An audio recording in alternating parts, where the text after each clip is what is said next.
Почитувани гледачи, ова е новото издание на емисијата во ординација. Ова ординација започуваме со изјавата на доктор Митко Крџев, односно директорот на Гевгелиската болница. Тој вели дека во Гевгелија во последната една седмица состојбата станува алармантна кога станува збор за ново позитивниот COVID-19. А каква е всушност состојбата, слушаме од изјавата на доктор Митко Крџев. Моменталната ситуација со COVID пандемијата во Гевгелија е крајно загрижувачка. Последица на наглиот раст на ново регистрирани позитивни во тек на последните 10 дена е енормно зголемениот наплив на пациенти во амбулантата на COVID модуларната болница. Во тек на 24 часа се прегледуваат и до 100 пациенти. Бројот на хоспитално згрижените пациенти е сигнификантно покачен. Моменталната бројка е 20, 10 во COVID модуларната болница и 10 во адаптираното невропсихијатриско оделение, што значи дека исполнетоста е близу до максималните можности.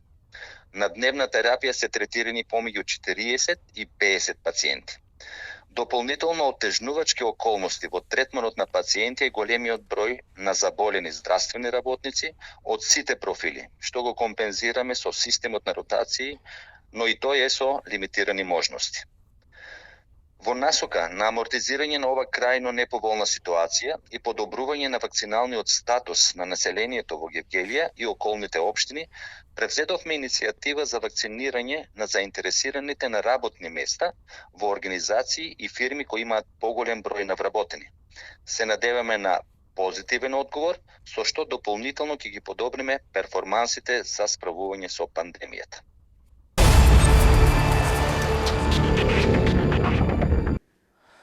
А новиот министер за здравство Беким Сали најавува поинтензивни кампањи за вакцинацијата, но и за се она кое што се случува во однос на пандемијата со која се соочува земјава, како и новите протоколи кои што ќе важат во иднина за новопозитивните пациенти. Во продолжение слушаме пресконференцијата со новинарските прашања. Денес сме тука да дадеме една порака дека вакцинацијата е најдобриот начин за заштита на здравјето на населението. За информација, денес ја примив третата доза на Pfizer и одлично се чувствувам.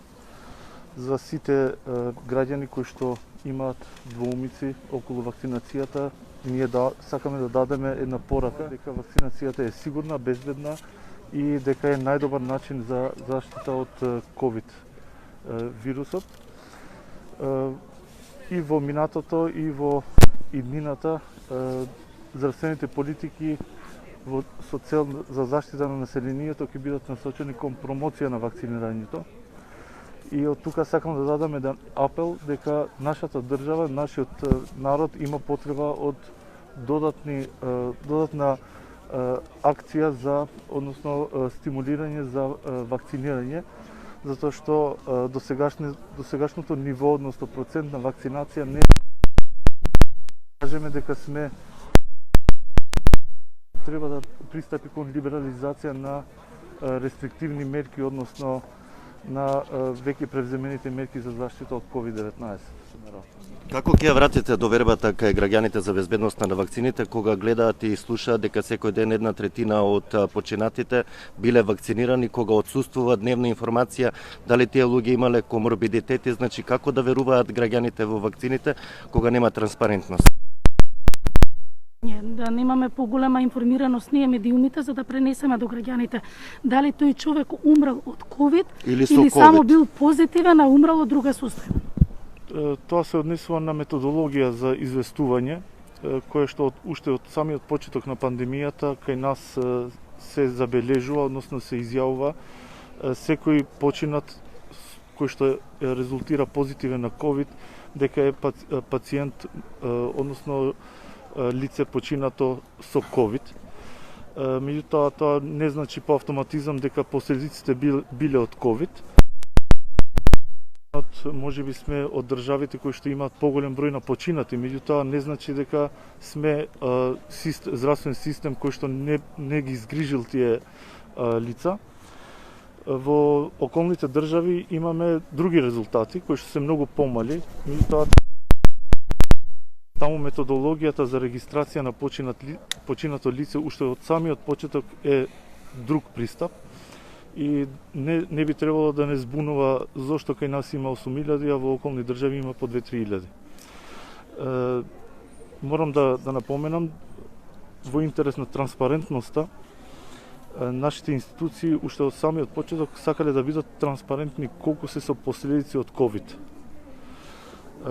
Тоа е факт дека ковидот сам по себе комплицира и е мултиоргански фактор за отежнување на состојба на еден пациент, а нормално тука и може да биде и причинител за смрт на одредени лица. Денови ве гледаме повторно високи бројки на починати по 20-24 смртни случаи во едно деноноќе. Дали тоа е резултат на недоволниот медицински кадар затоа што имаме 1000 здравствени работници кои моментално се позитивни на ковид?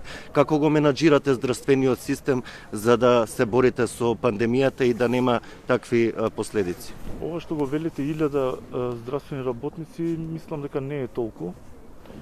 Меѓутоа да кажеме дека има многу здравствени работници кои што се позитивни, резултираат позитивни на ковид и се во изолација. Знаете, со последната одлука на владата ние го скративме периодот на изолација, односно самоизолација од 10 дена на 7. Меѓутоа тука напоменавме дека има 3 групи на лица кои што би требало да останат во изолација. Тоа се без симптоми, со симптоми и во контакт, така да сметаме дека овој тип на вирус, омикрон, дава полесна клиничка слика и сметаме дека инфицираните лица кои што се позитивни резултирале на ковид може да се појават на работа после 5-тиот ден, односно после 7-тиот ден, затоа што традиционално во нашиот круг први и втор ден е обично се сомневаме на нешто полесно, а трет ден веќе се обраќаме до институции за тест. Токму овие мерки предизвикаа забуна во јавноста владините одлуки. Што со оние граѓани кои се со симптоми, кој ќе го контролира и регулира боледувањето на тие пациенти, бидејќи таму во одлуката стои 7+3, бидејќи автоматски ќе се избрише од системот доколку не пројавил симптоми, меѓутоа доколку се чувствува лошо после 7-тиот ден, како тоа ќе го оправда он отсуството од работа? Како ќе се регулира за да остане работното место? Вака, од нашата служба Мој термин известени се сите матични лекари за начинот како да се евидентираат овие случаеви. Знаете, епидемиолошки се контактираат од матичните лекари во 7-тиот ден и прашуваат доколку има покачена температура или некоја друга симптоматологија, по автоматизам им се продолжува периодот на самоизолација до 3 дена, што ова е поради мешањето, односно присуството на два типа на вирус во моментов. Според нашите информации и анализи направени во Институт за јавно здравје, 10% се делта сој, 90% се омикрон, што значи дека ние не можеме во моментот да знаеме од кој тип, односно кој сој е инфициран пациентот. Затоа дадовме и втора варијанта со продолжување на период на самоизолација плюс 3 дена. Така да тоа останува на... Кој ќе го регулира? Матичниот лекар ли треба да одлучи и да даде боледување после 7-тиот ден? Значи матичниот го регулира со тоа што во мој термин внесува податоци дека тој пациент е толку изолиран. Што е со тестирањата, министре? На вистина нема термини, луѓето даваат многу пари. Молам? Со тестирањата. Да. И Збора на тоа и лабораториите. лабораториите, значи превисоки се цените, дали веќе со фондот за здравствено осигурување треба да се ревидираат тие листи. Нема една крвна лабораторија не е под 1500 динари. И плюс приватен тест кога веќе ќе се направи една промена, затоа што очигледно е дека оваа пандемија ќе трае. Ние иницииравме состаноци со сите чинители кои што влијаат врз финалната цена на една услуга и чекаме позитивно рефлектирање од нивна страна за да имаат разбирање и спремност за овие цени да бидат колку што е можно да бидат симнати. Знаете, тука се повеќе чинители од увозници, па веледрогерии, па потоа и лаборатории и здравствениот фонд. Сме во контакт со здравствениот фонд и преку нив комуницираме и со лаборатории и со увозници. Јас се надевам на позитивно рефлектирање од нивна страна. Меѓутоа, ова е само за од нивни интерес. Дали како држава ќе инициирате како влада да се земеат лабораториите, да ги Како купувате Грција. државата услугите од лабораториите? Во период на енергетска криза, глобална и во период истовремено и на пандемија. Според податоците што ги добиваме на дневна база, пандемијата веќе кај нас, зборам за нашата држава, дека дава знаци на стивнување. И ако забележувате, секој ден имаме ублажување на, односно намалување на број на ново инфицирани и број на лежечки хоспитализирани пациенти. Така да јас се надевам во пократок период веќе нема да има потреба од превземање на конкретни мерки кон лабораториите и останато. Ние чисто ги замолуваме нив, бараме од нив да превземат мерки колку што е можно повеќе да намалат цена која што е финална кон граѓанинот.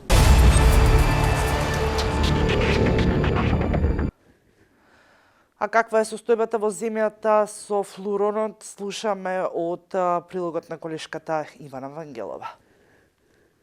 Комбинација на инфлуенцата и коронавирусот во исто време кај иста личност, тоа е флуоронот, кој веќе е присутен и во нашата средина. И грипот и короната сите имаат скоро исти симптоми и ги погодуваат респираторните органи. Вакви коинфекции почесто се очекуваат да се случат во зима поради растот на случаите со омикрон варијантата на коронавирусот и почетокот на сезоната на грип, велат лекарите. Едно од најновите нешта, морам да го спомнам, тоа е флуоронот. Тоа е практично истовремено заразување на коронавирусот и на вирусот од грипот, што е присутно во нашата средина. И двата, значи и коронавирусот, и грипот, и настинката, која е исто така присутна од тие другите респираторни вируси, ги погодуваат респираторните органи и имаат многу слични симптоми. Така да според Светската здравствена организација, симптомите на грипот и ковидот може да бидат и различни и различно да се манифестираат и да имаат различен клиничен тек, се зависи од имуниот систем на детето и начинот на кој што се третира. Бидејќи сите тие што ги спомнав ги напаѓаат дишните патишта, имаме неколку вака отприлика ориентири кои што можеме да се ориентираме во текот на првиот преглед. Обично инфлуенцата, грипот започнува наеднаш, значи веднаш започнува, мајката ги каже од здраво дете до пред 1 сат, веднаш качи висока температура 40 и обично се манифестира само со температура првиот ден, за разлика од короната, која што почнува обавно кај неја симптомите и температурата обично не достигнува до 40 степен, некаде се движи околу 38,5. Сите се карактеризираат со едно понатаму со едно отежното дишење, губиток на апетитот е меѓу првите знаци на сите, кашлица, која што во почетокот знае да биде сува, меѓутоа покасно во завис од тоа како се развиваат симптомите може да биде и влажна.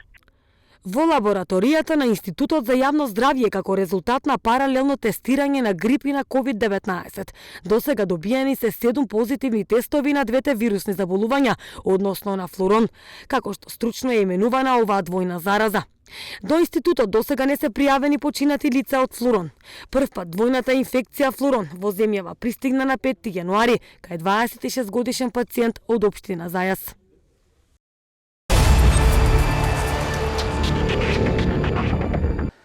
Кои ќе бидат новите мерки по однос на протоколи за COVID-19, слушаме од следниот прилог. Бројот на заболени лица од COVID-19 на ниво на цела држава не престанува да расте. Слична е и ситуацијата на активни случаи и во југоисточниот регион. Во Струмица, моментално бројот на активни лица изнесува 448, Гевгелија 404, Радовиш 179, Валандова 164 и Дојра најмалку активни 14. Екипата на Канал Вис беше на терен и праша дел од струмичани колку се почитуваат мерките во Струмица. Значи, навистина се повеќе се зголемува бројот и на лица заболени од ковид, се почитуваат ли мерките во Струмица? Не можам да кажам, од се сум дома. Не можам да кажам. Почитуваат се, кој сака ги почитува, кој не. Това се е нино. Знаете што? Ја откаде што доаѓам, ковид и таму има ковид. Секаде има ковид. Само едно, треба да знаат, кога ќе тестираат некој, нека направат тест дали е грип или ковид. Пошто таму кај што јас доаѓам, така е. Ковид, тест, уредо е, нема проблем. Одма, кога ќе го внесат во болница или било каде, се прави нов тест и викат тоа е грип. Не си за ковид, него си за грип, а тука се е исто. И се почитуваат и не се почитуваат. Вакцинација некои не одат, а некои одат, бидејќи јас сум веќе и трета вакцинација примал. Според вас кој најмалку ги почитува? Најмалку, како да ти кажам, по некој, да не нафрегувам. Во земјава се уште се очекува дали изолацијата ќе биде скратена од 10 на 7 дена за ковид позитивните пациенти. Препораката во петокот ја донесе Комисијата за заразни болести, која треба да се најде на разгледување пред главниот кризен штаб, а потоа и на владина седница.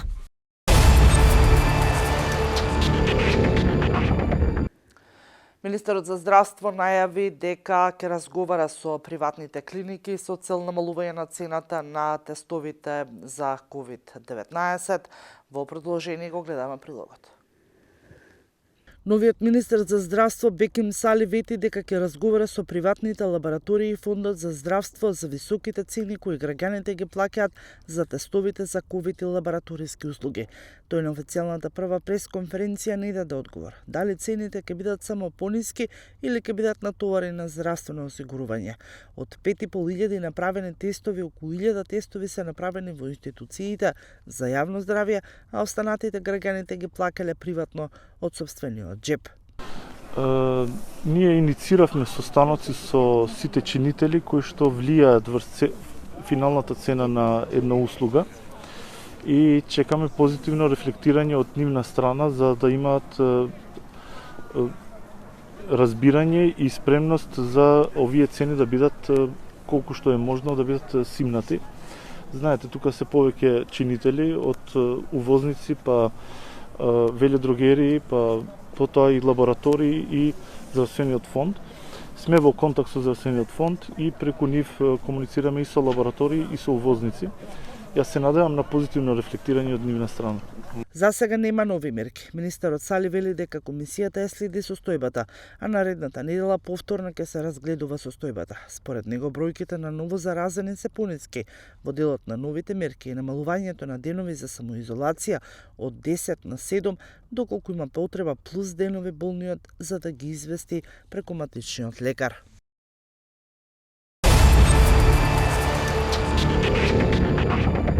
Македонија е земја во која што се злоупотребуваат антибиотиците. Ова го вели последната анализа на Британскиот институт за колку и како се употребуваат антибиотиците. Во продолжение го гледаме прилогот.